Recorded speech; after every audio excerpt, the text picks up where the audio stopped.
While my kid was fighting for her life, my parents were posting brunch pics. Then on day 4 in the hospital, I got a text from my mom. "You're doing okay, right? Can you wire $4,000 to help your sister's kid get iPads for Christmas?" I blocked her. The next day, my dad called over and over. When I answered, he shouted. I didn't sleep the first night, not even a minute. The beeping from the monitors was steady. The fluorescent lights never dimmed, and I kept watching the rise and fall of my daughter's chest like it might stop if I looked away. She was 10. She could have been home building a snow fort, not hooked up to machines with bandages wrapping half of her body. It happened on the walk home from school. It had just snowed the night before, and she was so excited. She ran ahead a little, trying to catch snowflakes with her tongue, her backpack bouncing behind her. We were crossing the street when a delivery van lost control. The driver hit a patch of ice. He tried to stop. He couldn't. He was in the crosswalk. I was only a few feet behind her. The next moments are hard to describe, and I probably won't ever be able to fully talk about them. He survived, that's what matters, but the injuries were serious. 2 broken ribs, a fractured pelvis, internal bleeding. They rushed her into surgery within the hour. The doctor said she was lucky. I didn't feel lucky. I felt like the world had cracked in half. It was a blur after that. I moved into the hospital room, barely ate, barely spoke. Her face was pale, her body still. I sat beside her, holding her hand when I could, whispering things she couldn't hear, watching monitors like they were lifelines. The day after we got to the hospital, I sent a message to the family group chat, just a short one. I didn't have the energy to write paragraphs. I told them there had been an accident, that she was in the hospital, that it was serious. No one responded, not even a question mark. Nothing. I stared at that silent thread for hours. At first I figured they were busy. My mom and sister were always rushing around with the bakery they owned down in Myrtle Beach. Maybe they hadn't seen it, or maybe they didn't know what to say. But then late that night, when I finally opened Instagram just to distract myself, I saw what they'd really been doing. My mom had posted a full photo dump, brunch at some waterfront cafe, fancy waffles, flower-shaped butter, glasses of champagne. My sister was tagged in the first photo, smiling in a new coat. The caption said, "Self-care Sundays with my best girl, we earned this." I stared at it for a long time. Not because I cared about the food. It was the timing. How do you sip champagne and post about self-care when your granddaughter is in a hospital bed 2 states away? That was day 2. By day 3, my daughter had started to stir. She whispered something in her sleep that I didn't catch. The nurses said it was a good sign. I sat there all day talking softly to her, telling her stories from when she was little. Still no messages from anyone in my family. Then day 4 came. Just after 8 a.m. My phone buzzed. I looked at the screen and saw a message from my mom. It said, "You're doing okay, right? Can you wire $4,000 to help your sister's kids get iPads for Christmas?" That was it. No, "How's she doing?" No, "I'm sorry," just a request for money for iPads. I didn't even think. I just blocked her. No drama, no fight. I sat there in that stiff chair in that cold hospital room with my half-sedated child and quietly removed my mother from my life. Then the next morning, my phone started ringing over and over. It was my dad. 7 missed calls in less than an hour. On the 8th, I picked up. The first thing he did was shout. He didn't ask how his granddaughter was. He didn't lower his voice. He didn't even say hello. He went straight into how disrespectful I was, how blocking my own mother was cruel, how I'd embarrassed her for no reason. I let him talk. He kept saying my mom had been worried about me, that she was just trying to help my sister, that Christmas was stressful for everyone. At one point, he said, "Your sister has 3 kids, Linda. You know how expensive that is." I looked at my daughter while he talked. She was asleep, bruises faintly visible under the blankets, tubes still taped to her arm. I wonder if he'd even seen the photos I sent to the group chat. I wonder if he'd scrolled past them like ads. When he finally paused, I told him she'd been hit by a van. I told him she'd had surgery. I told him I hadn't slept in 4 days. There was silence on the line for a few seconds. Then he said, "Well, accidents happen." That was when something in me shifted. I asked him if Mom had told him about the iPad text. He said yes, and then added that I could afford it, that I always made things about money, that my sister needed a win this year. I told him I wasn't wiring anyone anything. I told him my child was still in pain, and I wasn't leaving her side to go argue with a bank clerk over Christmas electronics. He sighed like I was exhausting him. Then my mom got on the line. I didn't realize she was there. She said I was being dramatic, that kids heal fast, that holding grudges would only hurt me in the long run. She reminded me that when my sister needed help, I always disappeared. I hung up. That night, after the nurses dimmed the lights, I sat alone in the room and finally let myself cry quietly. I felt stupid for ever thinking my family would show up. I felt angry at myself for expecting something different this time. And then, in the middle of that, another thought crept in. One I had avoided for 10 years. My ex. He didn't know about our daughter. At the time, I told myself it was easier that way. He had moved on fast. New job, new life, eventually a new family. I convinced myself I was protecting everyone, especially her. Sitting there in that hospital room, listening to the hum of machines, I realized something I hadn't wanted to admit before. I had been doing this alone when I didn't have to. The next morning, while my daughter slept, I found his name in my contacts. I stared at it for a long time, and then I pressed call. I hadn't heard his voice in over a decade. When he picked up, I almost hung up. But he said my name first. Not angrily, not confused, just like someone who'd been thinking about it too. That threw me off. I froze for a second. Then I told him. I told him everything fast and flat because I didn't trust myself to say it twice. I told him he had a daughter, that she was 10, that she was in the hospital, that there had been an accident and she was alive but barely. I didn't know who else to call. The line went quiet for a second. Then he asked, "What hospital?" I told him.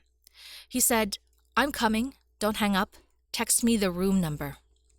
I said, "Wait, you live..." And he'd already ended the call. I didn't expect him to show up, not really.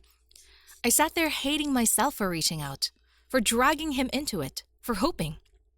But 2 hours later, he walked through the hospital room door. He looked exactly the same, just older. Same walk, same jacket, same stupid calm expression. He didn't even look at me first. He went straight to her bed. He stood there for a minute, quiet. Then he sat down beside her and just whispered her name. I don't know how long we stayed like that. It felt like time stopped. Then he turned to me and said, "She looks like you." I told him her name, her favorite things, that she liked drawing and swimming and hated peas. I told him she'd never asked about her dad because I'd never given her a reason to. I told him I didn't know if I was doing the right thing by calling. He said, "You did." And then he said something that shocked me so much I actually laughed. He said, "I always knew you were hiding something." I blinked. What? "I could never prove it," he said, "but I always felt like you left with more than just a suitcase. I just thought if it was true, you'd tell me when it mattered." Then he looked at me, and I knew he wasn't mad, just sad. "I didn't want to ruin your life," I said. He shook his head. "You didn't ruin anything. You just kept me from knowing her." That night, he didn't leave. He sat up with me while she slept. We talked not about the past, not about us, but about her. I told him everything I could remember from every year he'd missed. He didn't flinch once. He just listened. The next morning, he called his wife. I expected a fight. I expected her to scream or cry or demand he come home. Instead, she said, "Then you need to be there.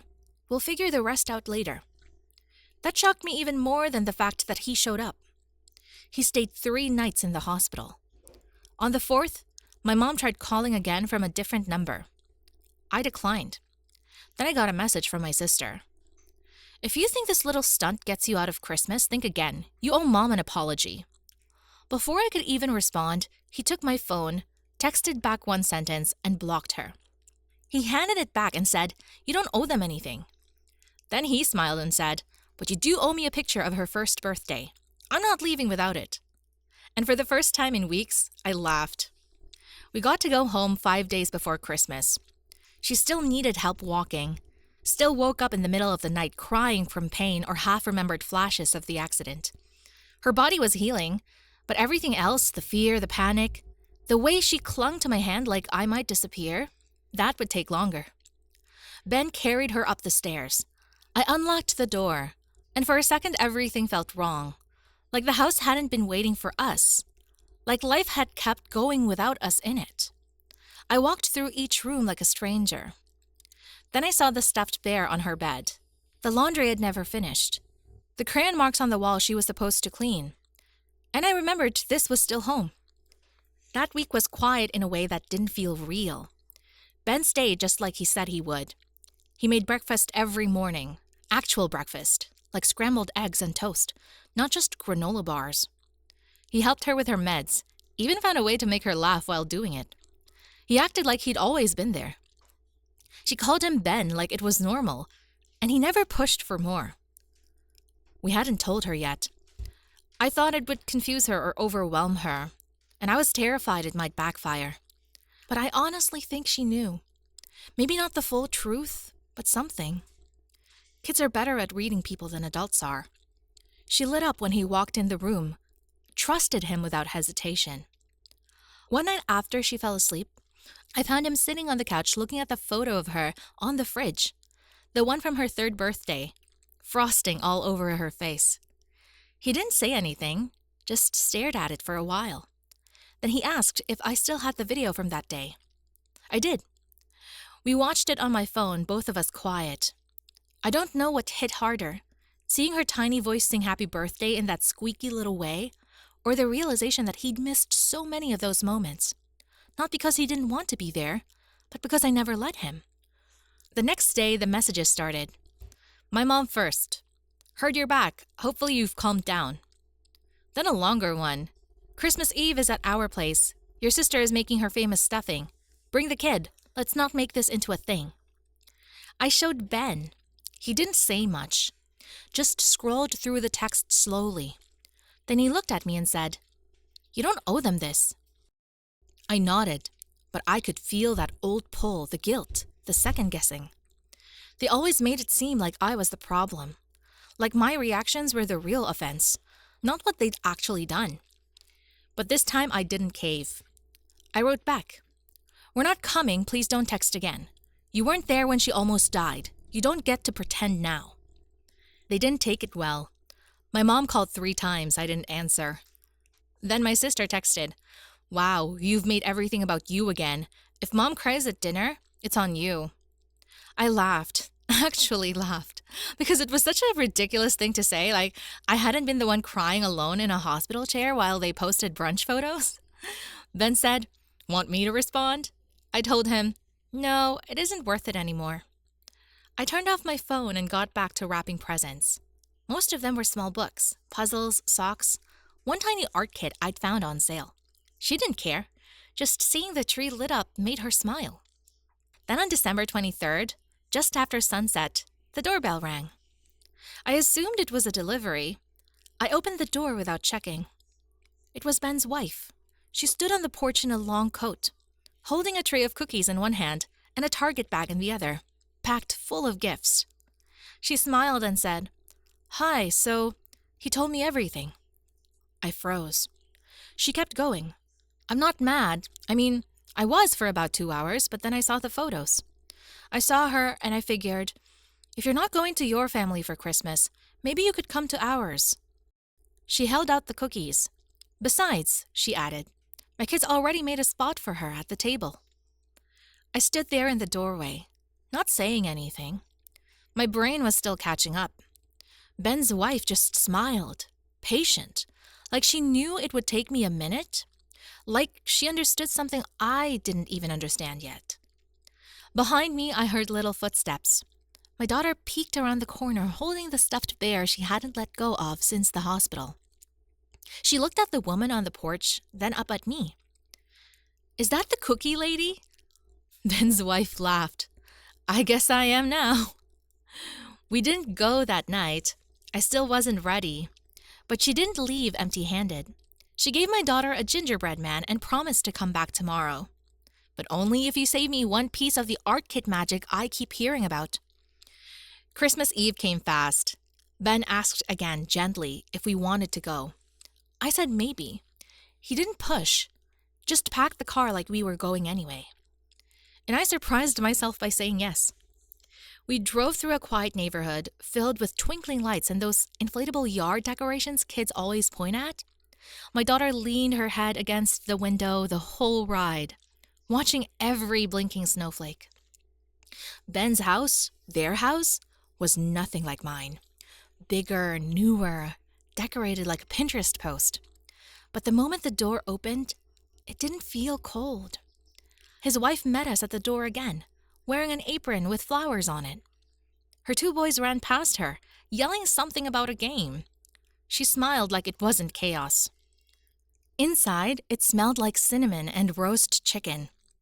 Someone was playing Christmas music. The boys dragged my daughter to the tree immediately and showed her how to make paper snowflakes with scissors that barely cut. Ben stood to me in the doorway. We didn't say anything, just watched her fold herself into this new place like she'd always belonged. Dinner was awkward at first. Of course it was. I was sitting across from a woman I had unintentionally blindsided with the existence of a whole child. I was sharing a table with her sons, who didn't know yet that the girl eating mashed potatoes next to them was their half-sister. But then, in the middle of dinner, one of the boys looked up and said, "She's kind of cool. Can she come over next week too?" Everyone laughed. Even me. And just like that, it felt different. Like the air in the room shifted. My daughter was glowing. For the first time in weeks, she wasn't in pain or scared or asking if I was okay. She was just a kid again.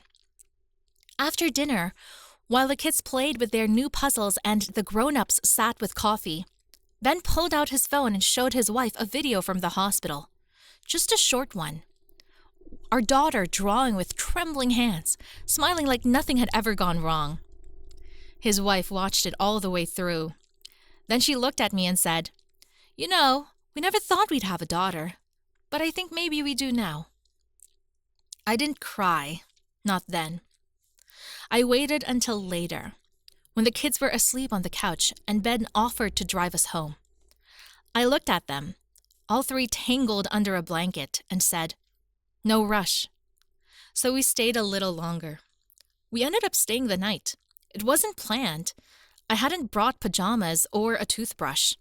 And my daughter only had the clothes on her back and the stuffed bear tucked under her arm, but no one made a big deal about it. The kids had fallen asleep on the couch in a pile, my daughter in the middle. A peppermint still stuck to her sleeve. Both boys leaning against her like they'd been siblings their whole lives. Ben's wife came over with a blanket and covered them all without saying a word. She looked at me and said, "You're not driving home in this snow." It had started falling again, thick and quiet. The streets were already turning white. I opened my mouth to say I'd be fine, but she cut me off before I could start.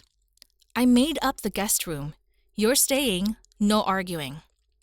So I stayed, lying in that room, warm, quiet, unfamiliar. I couldn't stop thinking about how strange it all was.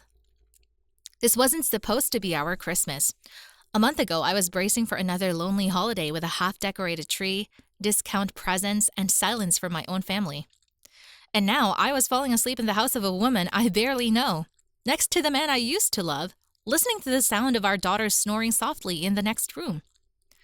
I thought I'd feel like an outsider, but I didn't. In the morning, I woke up to chaos. Happy chaos.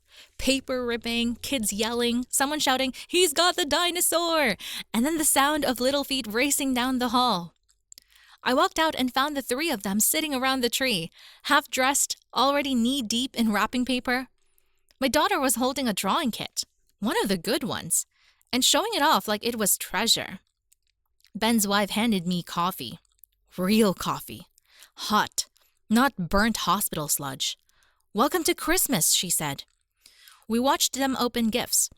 There were extras for my daughter, wrapped and labeled with her name. Thoughtful ones. A scarf in her favorite color, a hoodie with her favorite animal, a set of paints with glitter that made her gasp. None of it was extravagant. It was just right. Ben sat down next to the kids and said, "Okay, so we need to tell you something cool." I tensed for a second. He looked at me, made sure I was still good with this. I nodded. Then he told them. Told them the girl they'd spent the last 24 hours playing with was their sister. That they had a sister. That I was her mom. There was silence for a moment. Then the older boy grinned and said, "Wait, for real?" Ben nodded. "Awesome," the kid said. Like someone just told him he won the lottery. "Can she live here?" Everyone laughed. My daughter didn't say much. She just leaned against Ben and didn't move for a long time. Later, when things had quieted down, Ben walked me to the car. The snow had stopped, but everything was white and still, like the world was holding its breath. He glanced toward the house, then at me. "You could stay," he said. "I mean, not just tonight, really stay. We could figure it out if you wanted to." I didn't answer right away. I didn't know, not yet. Everything was still too new, too fragile. But something had changed in me, I felt it. Not just because he showed up, but because they did. All of them. They made room for us without asking for anything back. No guilt, no manipulation, no backhanded comments, just room. I looked at the house, at the window where 3 kids were still waving at us, at the woman who had baked for my daughter like she was her own, at the man who had dropped everything the moment he knew she existed. And for the first time in years, I believed it. We weren't alone anymore. Maybe this wasn't the Christmas I planned, but maybe, just maybe, it was the one we were meant to have.